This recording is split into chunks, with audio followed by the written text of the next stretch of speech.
Welcome to our channel where we provide clear and concise summaries of the newest psychological research.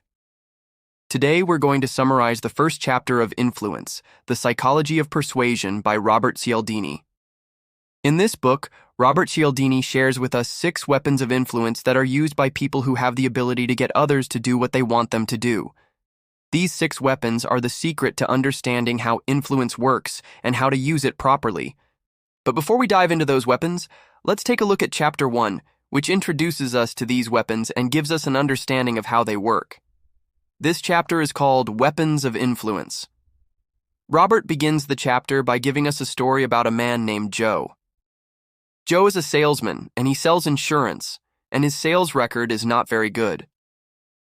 One day, Joe finds out about a course that is being taught in another department of the company, a course that teaches salesmen to apply the psychology of persuasion to their sales techniques. Joe decides to take the course, and after doing so, his sales records skyrocket. He now uses the course material to understand how to make customers agree to buy the insurance policies that he is selling them. This story illustrates the purpose of the book.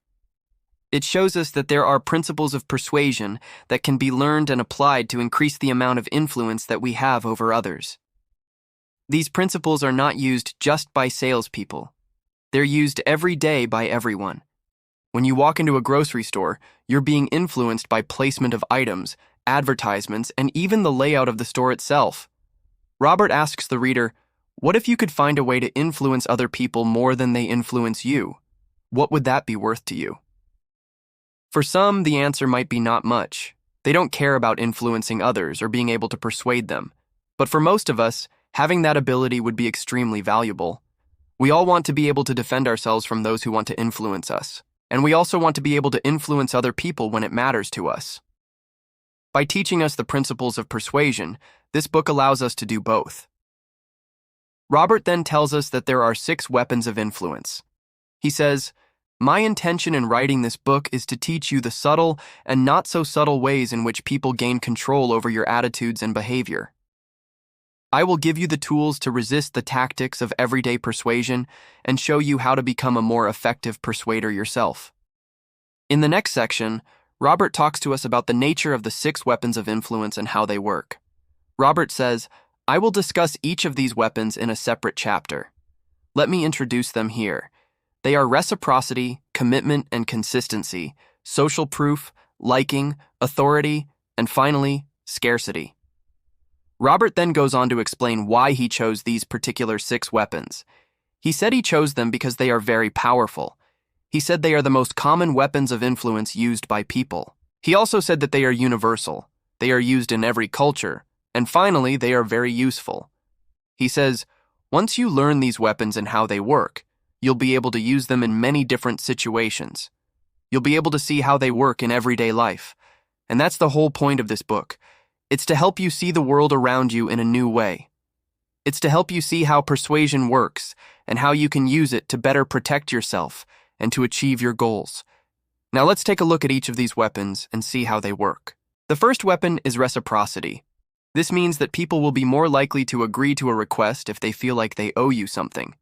We feel obligated to repay what we receive, whether that be a favor, a gift, or even just a smile. You might be wondering why this would be an effective weapon of influence. After all, doesn't this just mean that people will only agree to things if they feel like they owe you something? Well, yes, but that's not necessarily a bad thing.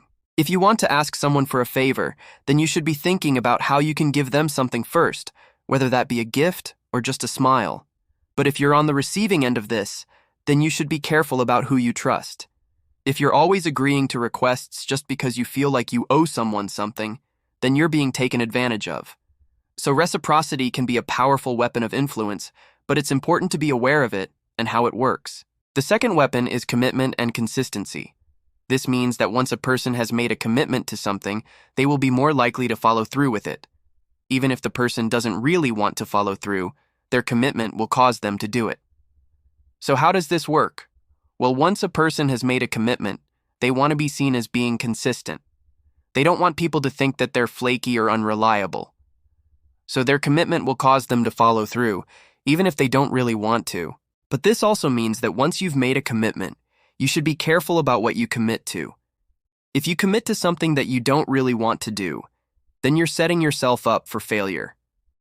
You need to be careful about what you commit to in the future. Once you've made that commitment, you'll be more likely to follow through with it, even if you don't really want to. The third weapon is social proof. This is when people look to others to see what they're doing before making a decision themselves. We want to do what other people are doing because we think that they know what they're doing.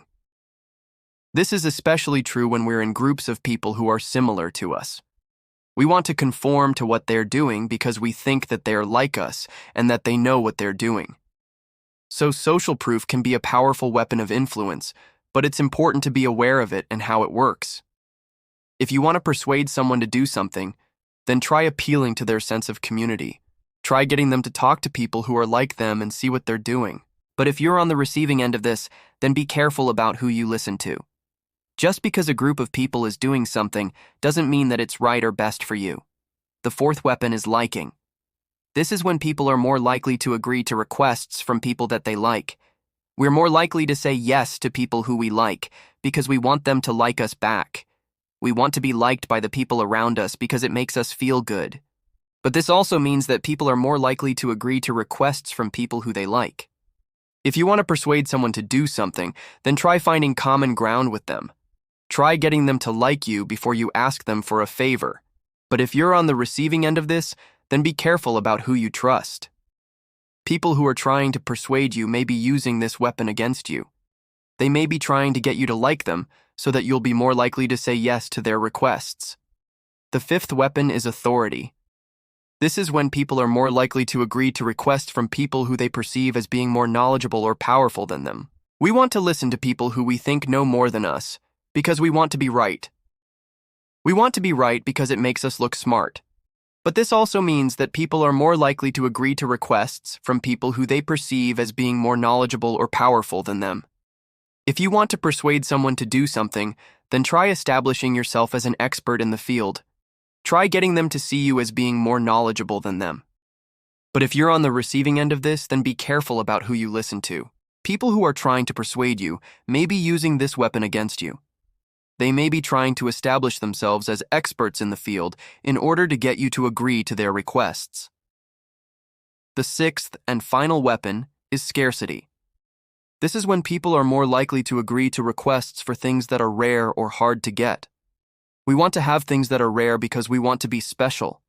We want to be special because it makes us feel good. But this also means that people are more likely to agree to requests for things that are rare or hard to get. If you want to persuade someone to do something, then try making the thing that you're asking for seem rare or hard to get. Try making it seem like there's only a few of them left or that it's going to be gone soon. But if you're on the receiving end of this, then be careful about what you agree to. If you agree to something that's rare or hard to get, then you may be giving up something that's valuable. So those are the 6 weapons of influence. They are reciprocity, commitment and consistency, social proof, liking, authority, and scarcity. Robert says that these weapons are the most common weapons of influence used by people. They are universal, they are used in every culture, and they are very useful. Once you learn these weapons and how they work, you'll be able to use them in many different situations. I hope you enjoyed this summary of Chapter 1 of Influence by Robert Cialdini. If you did, please leave us a like and a comment below. Let us know what you thought of the video and what you want to see in the next video. Thanks for watching, and I'll see you in the next one.